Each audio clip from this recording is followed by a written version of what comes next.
Good morning everyone. देखिए आज हम पढ़ेंगे वांट, वांट्स या वांट टू या वांटेड टू का यूज। मतलब वांट का मतलब क्या क्या होता है, चलिए आगे हम एक एक करके समझते हैं। तो सबसे पहला जो यूज है वो वांट का वो है हमारा कि वांट का एक सिंपल मीनिंग होता है वो है चाहिए।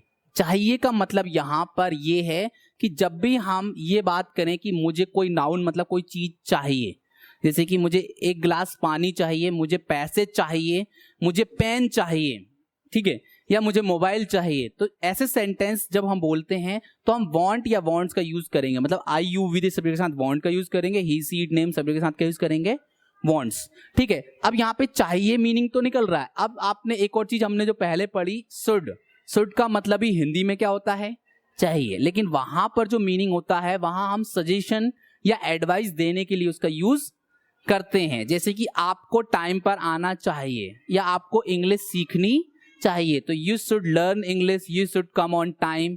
ठीक है, मुझे पढ़ाना चाहिए तो आई शुड टीच। ठीक है, आपको मोबाइल नहीं चलाना चाहिए तो you should not operate mobile. तब हम क्या यूज करते हैं, शुड यूज करते हैं जब हमें सजेशन देना हो, एडवाइस देना हो। लेकिन जब हमें सिर्फ ये बोलें कि कोई चीज हमें चाहिए, मुझे पैसे चाहिए तो आई वॉन्ट मनी, ठीक है, तो वो इसलिए सिर्फ वांट या वांट्स का यूज करेंगे। डायरेक्ट फिर क्या करेंगे, ऑब्जेक्ट। जैसे मुझे एक पेन चाहिए तो आई वांट अ पेन, उससे एक गिलास पानी चाहिए तो he wants a glass of water.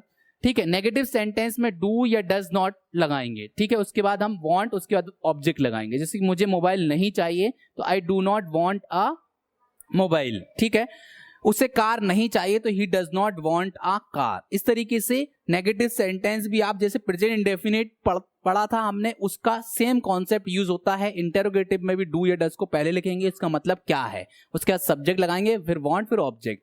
क्या आपको मेरी मदद चाहिए तो do you want my help. क्या उससे आपकी कार चाहिए तो does he want your car. तो इस तरीके से वांट का सिंपल एक टेंस के अकॉर्डिंग मीनिंग क्या निकलता है, चाहिए। ठीक है, अब यहां पर नेक्स्ट जो यूज है वो है हमारा वांट टू, उसके बाद वर्ब की फर्स्ट फॉर्म। इसका मतलब सिर्फ और सिर्फ ये है कि कोई व्यक्ति किसी काम को करना चाहता है, तो चाहता है, चाहती है या चाहते हैं, ऐसे सेंटेंस आ जाए कि मैं ऐसा करना चाहता हूं। ठीक है, मैं एक कप चाय पीना चाहता हूं तो I want to take tea. समझ में आए, तो इस तरीके से इसको यूज करते हैं। तो वांट के बाद क्या लगेगी, टू, उसके बाद वर्ब की फर्स्ट फॉर्म। जैसे मैं एक पेन खरीदना चाहता हूं, जैसे मुझे एक पेन चाहिए तो आई वॉन्ट अ पेन, लेकिन मैं पेन खरीदना चाहता हूं तो I want to buy a pen. वह सोना चाहता है, ही वॉन्ट्स टू स्लीप। मैं अखबार पढ़ना चाहता हूं तो I want to read a newspaper. आप पैसे कमाना चाहते हैं तो you want to earn money. वे कुर्सी तोड़ना चाहते हैं तो they want to break the chair. तो ये क्या है, वांट टू, उसके बाद वर्ब की फर्स्ट फॉर्म का यूज करके बनाते हैं। नेगेटिव सेंटेंस हमें बनाना हो तो क्या करेंगे, डू या डज नॉट वाला सेम कॉन्सेप्ट यूज होगा। आई यू विद सब्जेक्ट के साथ हम डू नॉट लगाते हैं, ही सी इट नेम सब्जेक्ट के साथ क्या लगाते हैं, हम डज नॉट। जैसे कि मैं अखबार पढ़ना नहीं चाहता हूं तो I do not want to read newspaper. ठीक है, वह सोना नहीं चाहता है तो he does not want to sleep. आप पैसे कमाना नहीं चाहते हैं तो you do not want to earn money. वे कुर्सी तोड़ना नहीं चाहते हैं तो they do not want to break chair. तो ये नेगेटिव है। इंटेरोगेटिव सेंटेंस बनाना हो तो डू या डज को पहले लिखेंगे, सब्जेक्ट, उसके बाद वांट टू, उसके बाद वर्ब की फर्स्ट फॉर्म, उसके बाद ऑब्जेक्ट। ठीक है, क्या तुम अखबार पढ़ना चाहते हो तो do you want to read newspaper. क्या वह सोना चाहता है, does he want to sleep. क्या तुम पैसे कमाना चाहते हो, do you want to earn money. क्या वे कुर्सी तोड़ना चाहते हैं तो do they want to break chair. तो ये हमारे इंटेरोगेटिव सेंटेंस हो गए। अब हमें पास्ट टेंस में यूज करना हो तो जैसे वांट टू यूज करते हैं प्रेजेंट में, वांट की सेकेंड फॉर्म क्या हो गई, वांटेड टू। ठीक है, इसका मतलब कोई व्यक्ति किसी काम को करना चाहता था, वह तुमसे मिलना चाहता था, वह तुमसे बात करना चाहता था, या कोई भी व्यक्ति किसी काम को करना चाहता था। ठीक है, आप कश्मीर घूमना चाहते थे तो you wanted to visit Kashmir. वह तुम्हें पीटना चाहता था तो he wanted to beat you. हम आराम करना चाहते थे तो we wanted to take rest. ये हो गए हमारे क्या, अफर्मेटिव सेंटेंस। नेगेटिव सेंटेंस बनाना हो तो डिड लगाएंगे, डिड नॉट, उसके बाद वांट टू। वांटेड नहीं आएगा, डिड लग गया तो क्यों, क्योंकि डिड ऑलरेडी डू की क्या लग गई है, सेकंड फॉर्म, इसलिए डबल से वांटेड सेकंड फॉर्म नहीं आएगी। ठीक है, जैसे कि मैं फूल तोड़ना नहीं चाहता था तो I did not want to pluck a flower. आप बोलना नहीं चाहते थे तो you did not want to speak. Interrogative sentence में डिड पहले लिखेंगे, फिर सब्जेक्ट, फिर वांट टू, उसके बाद वर्ब की फर्स्ट फॉर्म, उसके बाद ऑब्जेक्ट। यहाँ पे डिड का मतलब है क्या आप फूल तोड़ना चाहते थे तो did you want to pluck a flower. ठीक है, क्या वह डांस करना चाहती थी तो did she want to dance. ये क्या हो गया हमारे इंटेरोगेटिव सेंटेंस हो गए, ये पास्ट में यूज है। अब देखिए एक और जो डिफरेंट यूज है वांट टू का, वो थोड़ा सा समझना, इसको थोड़ा सा लॉजिक आपको समझना पड़ेगा। अभी हम सिर्फ और सिर्फ ये बोल रहे थे, क्या बोल रहे थे कि कोई व्यक्ति किसी काम को करना चाहता है, लेकिन जब हमें ये बोलना हो कि कोई व्यक्ति किसी से कोई काम करवाना चाहता है, तब कॉन्सेप्ट क्या यूज होगा, पहले सब्जेक्ट लगाएंगे, जो चाहता है वो बोलेगा कि मैं चाहता हूं कि आप इंग्लिश बोलें, तो मेरे लिए क्या जाएगा आई, फिर वांट, फिर मैं आपसे चाहता हूं तो सेकंड सब्जेक्ट आ जाएगा वांट के बाद, जिससे जो व्यक्ति चाह रहा है। तो मैं आपसे चाहता हूं कि आप इंग्लिश बोलें, तो I want you to speak English. समझ में आया? तो मतलब वांट और टू के बीच में एक और सब्जेक्ट आएगा जिससे हम जो काम चाहते हैं दोनों के बीच में, और उसको बोला जाएगा, वो सब्जेक्ट जो आएगा वो आएगा ऑब्जेक्टिव केस में। किस में आएगा?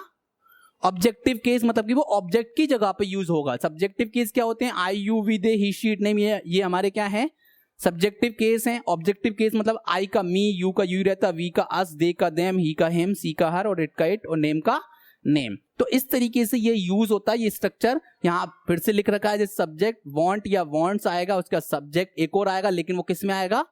ऑब्जेक्टिव केस में, फिर टू, उसके बाद वर्ब की फर्स्ट फॉर्म, उसके बाद ऑब्जेक्ट। ठीक है, मैं चाहता हूं कि आप इंग्लिश बोलें, तो I want you to speak English. ठीक है, मेरे पापा चाहते हैं कि मैं बिजनेसमैन बनूं, तो कैसे बोलेंगे? My father wants me to become a businessman. समझ में आया? इस तरीके से। ठीक है, जैसे कि मेरी माँ चाहती है कि मैं 90% लाऊं, ठीक है, तो my mother wants me to score 90%। Aman चाहता है कि उसका छोटा भाई पढ़े, तो Aman wants his younger brother to study. मैं चाहता हूं कि तुम वहां जाओ, तो I want you to go there. ठीक है, अयान चाहता है कि सब अच्छा काम करें, तो Ayaan wants everyone to do good work. मैं चाहता हूं कि मेरा भाई पैसे कमाए, तो I want my brother to earn money. ठीक है, तो ये क्या हो गए? हमारे अफर्मेटिव सेंटेंस के एग्जाम्पल्स हो गए।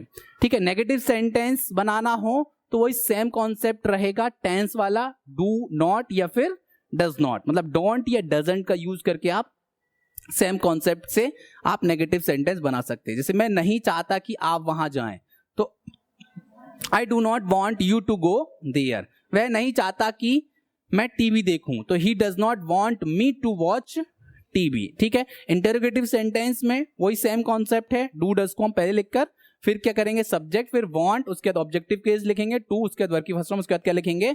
ऑब्जेक्ट। जैसे क्या आप चाहते हैं कि मैं वहां जाऊं, तो do you want me to go there. ठीक है, क्या वह चाहता है कि मैं इंग्लिश सीखूं, तो does he want me to learn English. तो ये क्या हो गया हमारा?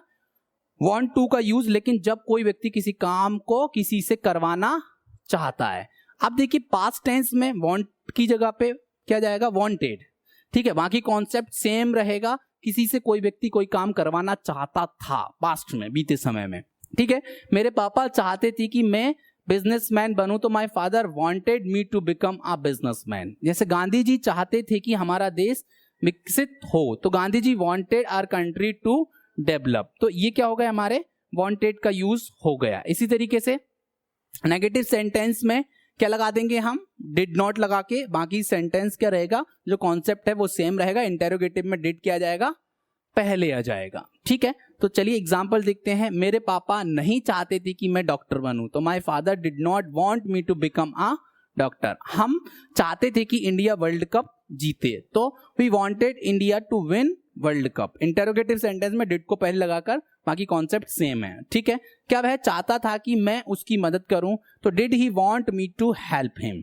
क्या आप चाहते थे कि मैं इंग्लिश बोलूं, तो did you want me to speak English. तो इस तरीके से ये वाला हमने क्या देखा? पास्ट में इसका यूज देखा। ठीक है, अब कुछ सेंटेंसेस हैं जिनका आंसर आपको फटाफट बोलना है। अगर आप YouTube पे देख रहे हैं तो आपको इनके आंसर्स कमेंट करिए। अगर आपको ये वीडियो पसंद आया हो तो लाइक, शेयर एंड सब्सक्राइब कर लें। Thank you.